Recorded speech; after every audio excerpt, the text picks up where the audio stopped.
सभव से आए राजा दशरथ, अरे रानी जी से पूछें, अरे रानी जी से पूछाई हो। हे मोरी रनिया कहे तोहरा माना, मामली न हो सुसुकी, काहे रोयू हो सुसुकी, काहे रोयलू हो।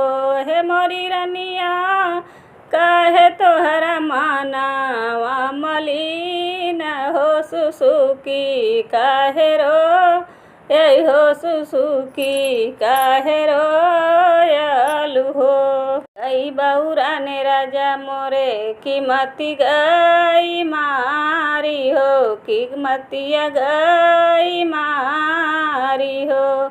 हे मोरे राजा बिनय कहोरीड, फूल सुन हो तनिक, नाही लागई हो तनिक, नाही लागई हो। मोरे राजा बिनय कहोरील, फूल सुन हो तनिक, नाही लागई हो। इतनी बचन सुनी राजा हो मुनि के पास, पहुँचई हो कि मुनि पास पहुँचई हो। मोरे मुनिवर तीन विवाह, हम कीहन हो बलक, नाही पायऊ हो बलक, नाही पायऊ हो। मोरे मुनिवर तीन विवाह, हम कीहन हो बलक, नाही पायऊ हो बलक, नाही पायऊ हो। तनी बचन सुनी गुरुवर हो कि लगाई, सामुझावई हो कि बहू तै सामुझावई हो।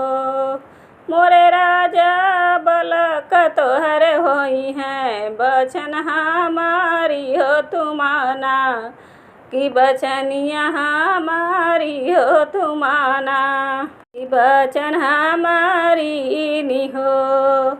8 महीना माँ के बीतल हो कि नामा, एक लागत हो कि नामा, एक लागत हो।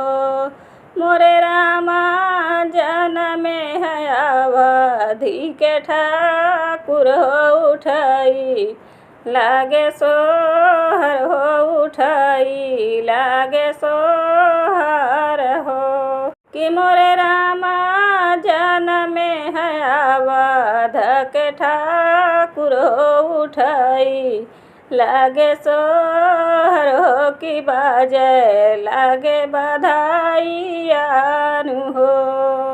सभव से आए राजा दशरथ, अरे रानी जी से पूछई हो कि रानी जी से पूछई हो। हे मोरी रनिया कहे तोहरा माना, मामली न हो सुसुकी, काहे रोयई हो सुसुकी, काहे रोयऊ हो।